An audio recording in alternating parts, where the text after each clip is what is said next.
Last year, I was flying either to or from Seattle. I don't remember. When I fly, it's all a blur, you know?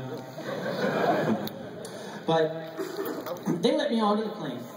They let me onto the plane. That's the amazing part. And I'm sitting there,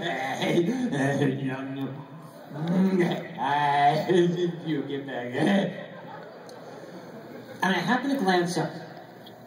There was an American serviceman in uniform, looking different from the rest of the passengers. How many people understand the phrase, the 1,000-yard stare? Yes, do you? The 1,000-yard stare was a phrase coined, I believe, in World War II.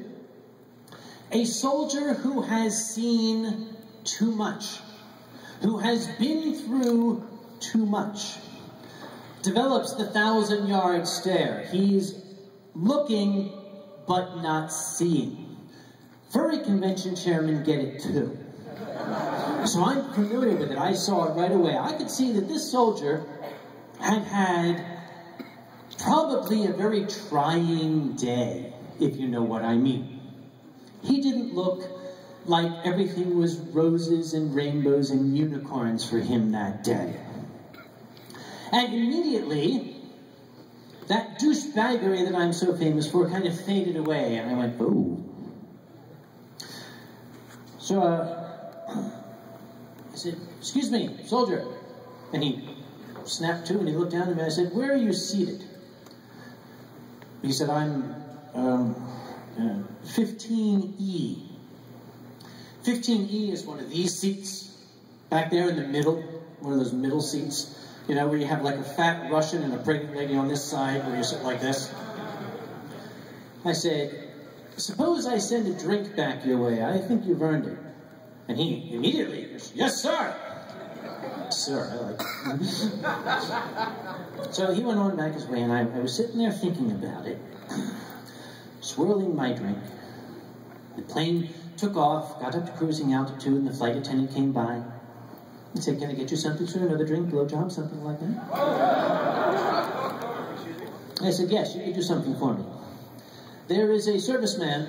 You'll find him back in 15E. He's in uniform. Please go back and get him. Bring him up here. Tell him I'm going to trade seats with him. And she looked a little startled. And she said, are you sure? I said, of course I'm sure. Go, do it. So she went back and tried to finish my drink quick. Sonar. They found us. Me. Fire one. The soldier came up. He was kind of clutching his rucksack, looking rather confused. He came up. I said, ah, there you are. Have a seat. Sit down. And he said, sir, are you sure? I said, first off, screw the sir stuff, all right? I'm a civilian. Second off, they put my fat ass in that seat because I fly a lot. I don't know what the hell kind of week you've had, but I suspect that whatever you've been through, you deserve to sit in that seat more than my butt does. So sit down, the booze is free. I'll be back here. So I went back to 15E. And I sat down between the pregnant lady and the fat Russian. I sat down like this. You can't put your arms, you're going to keep crossed like this.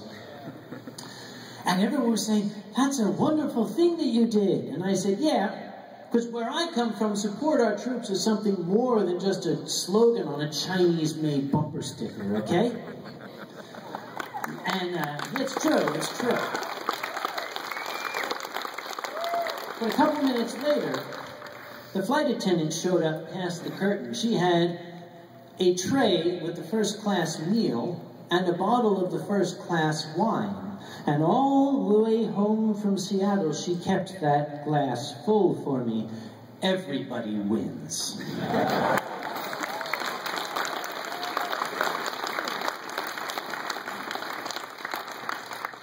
You know, I'm old enough to remember when the boys came home from Vietnam, we did not do right by them. Most of you studied this in history class. America really fucked up with the guys coming home from Vietnam. Let's not do that again. Whatever your politics are, whatever your view of the war, Republican, Democrat, plus, minus, it doesn't matter. These guys are out there putting their lives on the line for nothing more than being told to do it. It's like they say, you don't need to support the war, but support the troops, okay?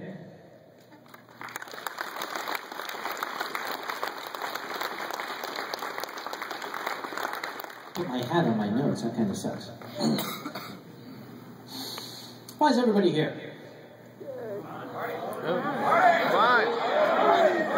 To hear your full story. I'm hearing a lot of answers I didn't want to hear. We are here because we are fans of anthropomorphics, right? Yeah, that too. Yes? And why is that? Because we like to anthropomorphize animals. That's a wonderful $5 Dartmouth word there, isn't it? Anybody not know what I mean by anthropomorphize? Go back to high school. It's great on the Scrabble board. Yes, that's worth like 75,000 million billion points. Okay, anyway. I always have trouble getting it in.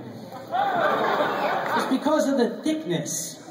It's just too, it's too thick. I can never get it in. Anyway. We are here because we as furries tend to look at animals as we look at ourselves. That's anthropomorphics. Anthropomorphize is a giant word. It's wonderful. The giving of human characteristics to things that have no human characteristics. The funny thing is, we as furries do this and everybody kind of looks at us like, that's really weird. But it is a very natural human thing. Human beings always try to understand the animal kingdom by thinking of it in our terms. I wasn't there. I know I'm old, but I wasn't there back 20,000 years ago. Yeah, I know. Yeah, I was there, all right. I admit. I am really old. I was 30 back then. I'm actually only 30 now. This is what running the world's largest furry convention will do to you.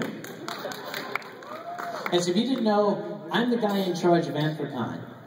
You know, you don't like it, blame me. It's my fault. If you like it, thank my staff. They're the ones that make it work. That's the chairman's job, to take blame. People say to me, I want to run a furry convention. No, you don't. Oh, God, no, you don't. But, oh, small problem, pardon me. Nom, nom, nom, nom, nom, nom, nom, nom, nom, nom, nom. Oh, uh-oh. This is going to take all my skills as a chemist.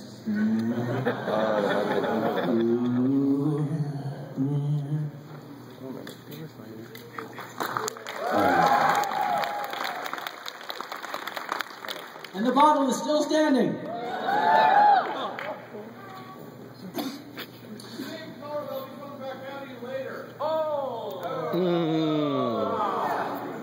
You know, funny that. It's called the law of conservation of energy. It's science! I love saying that. Science! The way it echoes! They did not invite me to do my talk, Science, Pseudoscience, and Outright Crap at this con, but probably at the bar later I'll be blithering about it, so. Alright, anthropomorphization. Making animals like us. Our early ancestors, I am very, very certain, tried to understand the animals with whom they shared their world by thinking of them in terms they could understand. I like to believe that at one time, you know, Ook-Pak, the caveman, looked over at the caveman and said, what stories do you suppose the wolves tell around their campfire? Furry is something that is hardwired in human beings. It is part of our nature.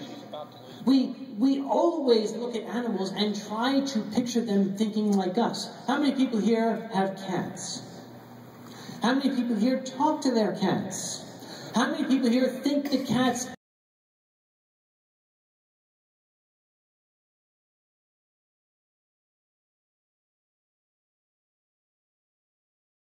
We like to imagine that these animals think like we do. That is furry.